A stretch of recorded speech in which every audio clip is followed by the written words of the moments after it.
Bonjour amis téléspectateurs d'Afrique Sport TV, bienvenue dans votre rubrique Légende. Hier, nous avions évoqué le parcours très riche de Sadio Mané. Aujourd'hui, nous allons dédier ce numéro à Emmanuel Adebayor, légende du football togolais. Il est sans doute le meilleur joueur togolais de tous les temps. Il l'a prouvé de par son talent. Très grand attaquant, mais aussi de par son parcours, il a toujours attiré l'attention des grands clubs, surtout en Premier League. On le sait, de par son passage au FC Metz, l'AS Monaco, Arsenal, Manchester City, Tottenham, puis en Turquie. Adebayor a toujours été constant et dévoué par rapport à ses clubs, mais aussi il a remporté le Ballon d'Or africain en 2008. À l'époque, il avait enregistré une excellente saison avec Arsenal. Adebayor, sa trajectoire avec notre confrère Edouard Abetou.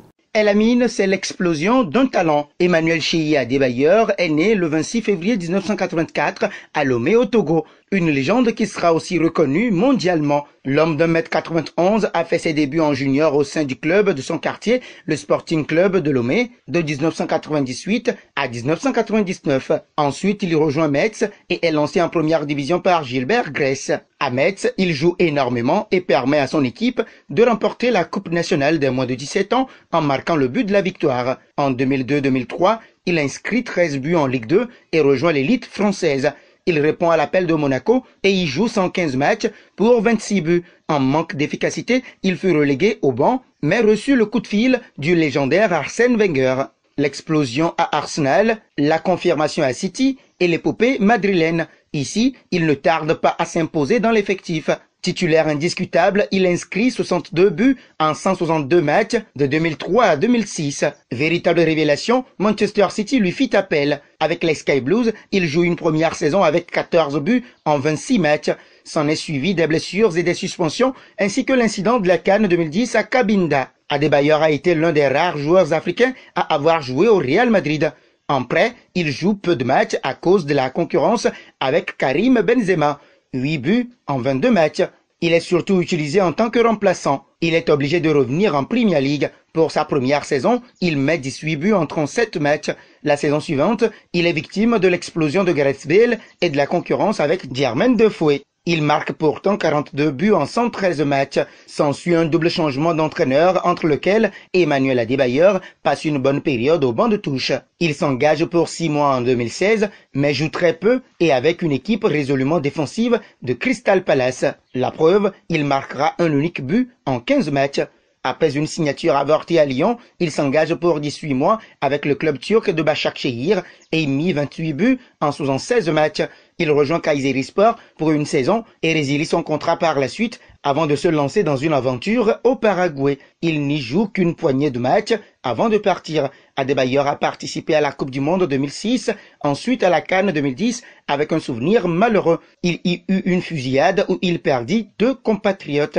Après avoir annoncé sa retraite internationale, il revint en 2011 jouer un match lors des éliminatoires de la Coupe du Monde 2014. Mais actuellement, l'histoire d'amour entre les éperviers et lui-même est terminée. Merci Edouard. Au-delà de son parcours, il faut aussi rappeler qu'Emmanuel Adebayor a été un joueur qui aime beaucoup l'équipe nationale togolaise. Il l'a aussi montré et prouvé, même s'il n'a pas remporté d'énormes titres avec cette équipe nationale. Adebayor a aussi quand même essayé de hisser l'équipe nationale togolaise sur le toit du football africain à plusieurs reprises. Il a montré son engagement dans les compétitions africaines, que ce soit les éliminatoires ou bien en Coupe d'Afrique des Nations. Mais aussi Edouard, Adebayor a prouvé ses sacrifices avec cette équipe nationale. On se rappelle de la veille de la Coupe d'Afrique des Nations en Angola, l'équipe nationale togolaise a été victime d'une fusillade. C'était en route et 3 morts ont été enregistrés, beaucoup de blessés, beaucoup de joueurs blessés. Adebayor avait frôlé la mort ce jour-là. C'était dramatique. C'était des moments tristes pour cette équipe nationale togolaise et il a survécu avec le groupe. L'effectif a perdu 3 personnes avec des blessés. Edouard, qu'est-ce qui s'était réellement passé? Tout n'a pas été rose, El Amin, dans le parcours de Cheyi Emmanuel Adebayor. L'ancien joueur d'Arsenal a traversé des périodes difficiles au cours de sa carrière. Emmanuel Adebayor a fait pas mal de sacrifices dans sa carrière pour l'équipe nationale du Togo. L'ancien joueur d'Arsenal a pourtant frôlé la mort en allant vers la prestigieuse compétition africaine, alors qu'il s'apprêtait à prendre leur quartier en Angola dans l'optique de la Coupe d'Afrique des Nations. Les joueurs joueurs de l'équipe togolaise ont eu la mauvaise surprise d'être attaqués par les rebelles de l'enclave de Cabinda. Certains d'entre eux ont été touchés par balle et ont dû être transportés d'urgence à l'hôpital le plus proche. Leurs blessures commençaient à se soigner, mais les séquelles morales demeurent intactes. Dans une interview accordée à BBC, Emmanuel Adebayor était revenu sur le cauchemar que lui et ses coéquipiers de la sélection togolaise avaient vécu ce vendredi à leur arrivée en Angola. Aucun de nous ne peut dormir après ce qui s'est passé aujourd'hui, a-t-il confié au site britannique.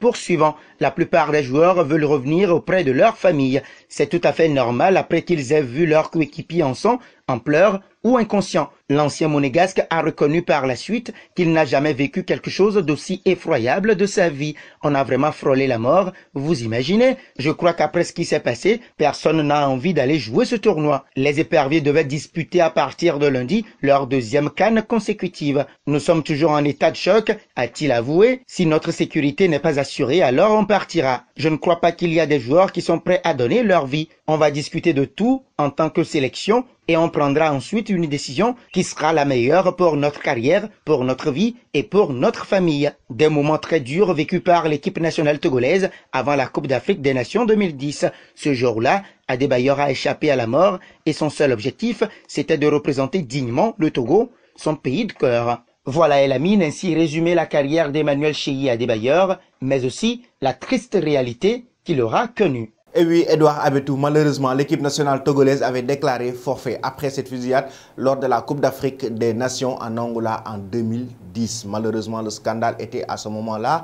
La Confédération africaine de football avait suspendu cette équipe nationale pour ne pas participer à cette compétition. À l'époque, c'était un deuil national pour ce pays. Et chers amis téléspectateurs, c'était tout pour votre rubrique Légende. Aujourd'hui, nous avions évoqué non seulement le parcours d'Adebayor, mais une anecdote concernant l'équipe nationale togolaise. Avant de vous quitter, la question concernant l'ancien joueur togolais. Combien de buts avait-il marqué dans sa carrière avec Arsenal? Merci et bonne journée.